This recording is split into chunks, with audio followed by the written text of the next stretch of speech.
अब करते हैं हम 9th क्वेश्चन एक्सरसाइज 6.1 का। इस क्वेश्चन में आपको एफ ऑफ एक्स गिवन है, कॉन्टिन्यूस गिवन है, एट एक्स इक्वल्स टू 1 पर आपको ए और बी की वैल्यू निकालनी है। तो सबसे पहले हमें किस पॉइंट पे चेक करना है? 1 पॉइंट पे। तो हम सॉल्यूशन में लिखते हैं सबसे पहले एट एक्स इक्वल्स टू 1 पर चेक करना है। फिर अब देखो आपको क्वेश्चन में लेस और ग्रेटर देन का कंसेप्ट दिया हुआ है। जब भी लेस और ग्रेटर देन का कंसेप्ट हो हम left hand limit right hand limit निकाल लेंगे। लेफ्ट हैंड लिमिट कैसे निकाल लेंगे? Limit x approach to 1 negative f of x equals to limit x approach to 1 negative. 1 पर चेक करना है इसलिए 1 लिखा है, नेगेटिव इसलिए यूज़ करा हमने क्योंकि लेफ्ट हैंड लिमिट निकालते हैं। लेफ्ट हैंड लिमिट निकलेगी वहाँ पे नेगेटिव का यूज़ आएगा। अब एफ ऑफ एक्स अब आए दो हमारे पास। एफ ऑफ एक्स कौन सा चूज़ करेंगे? आपको 3 एफ ऑफ एक्स दिए हुए हैं इस क्वेश्चन में, ठीक है।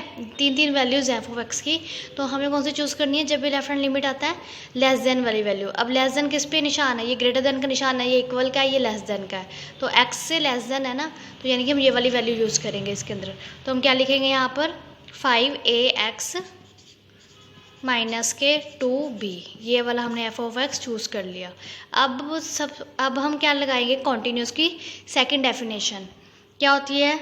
पुट एक्स को क्या पुट करते हैं? a minus H. ए हमारे पास 1 है, माइनस इसीलिए क्योंकि लेफ्ट हैंड लिमिट है, ठीक है। अब एक्स की जगह अब हमने यहाँ पर 1 माइनस एच पुट कर देना है। अब देखो जब आप एक्स की वैल्यू यहाँ पर 1 है, 1 माइनस 1 इधर ले आएंगे ना, इक्वल्स टू माइनस के एच, 0 इक्वल्स टू एच। ये आपके पास एच की वैल्यू आ गई। तो अब हम लिमिट लिख देंगे। जो हमारी एक्स अप्रोच टू 1 नेगेटिव चल रही थी लिमिट, वो किस में चेंज हो गई? एच अप्रोच टू 0 में, क्योंकि अब एक्स को हम ये पुट कर देंगे। तो 5 इंटू ए एक्स कितना है? एक्स 1 माइनस एच माइनस के 2b, ठीक है। अब आगे इसको सोल्व कर देते हैं। 5a माइनस के 5ah माइनस के 2b, limit h approach to 0, ठीक है।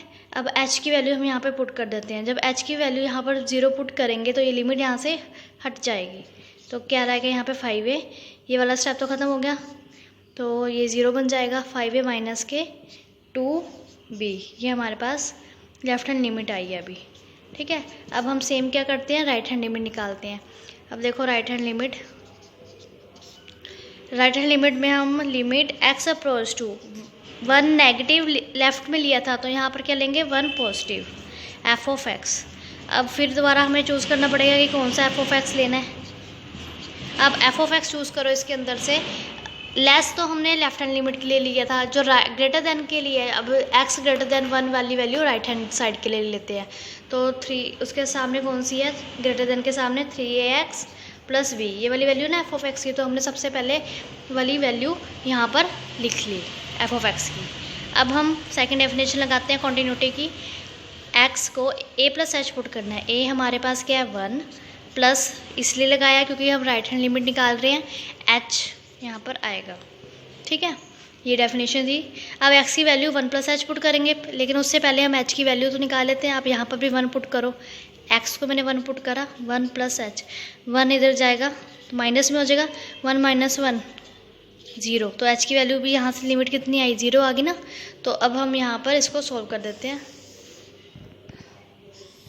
अब देखो यहाँ पर जब लिमिट चेंज करेंगे, लिमिट यहाँ पर था x अप्रोच टू 1, लेकिन जब मैंने x को 1 पुट करा तो लिमिट h की में कितनी आ गई? 0।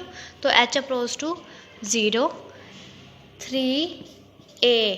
अब x है, 3ax है, x की वैल्यू हमने यहाँ पे क्या पुट करी है?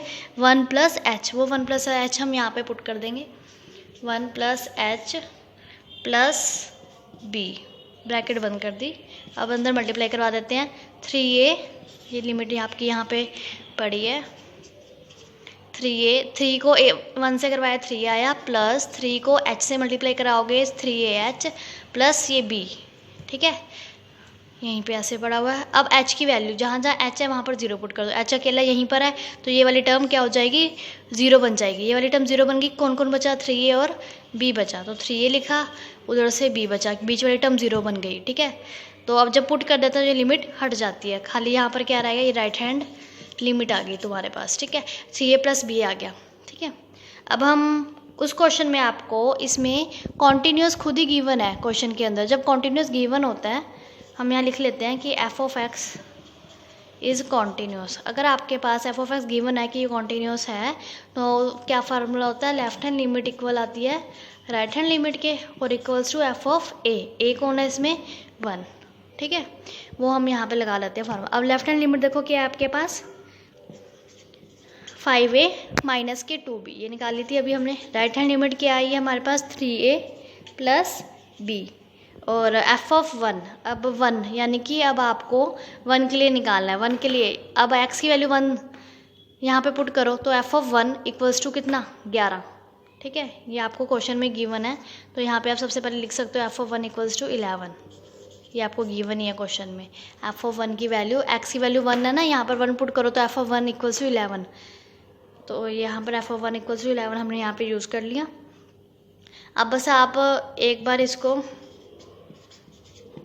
इक्वल रख देते हैं और एक बार 3a प्लस b इसको इक्वल रख देते हैं और आपस में इनको सोल्व करना है, ठीक है।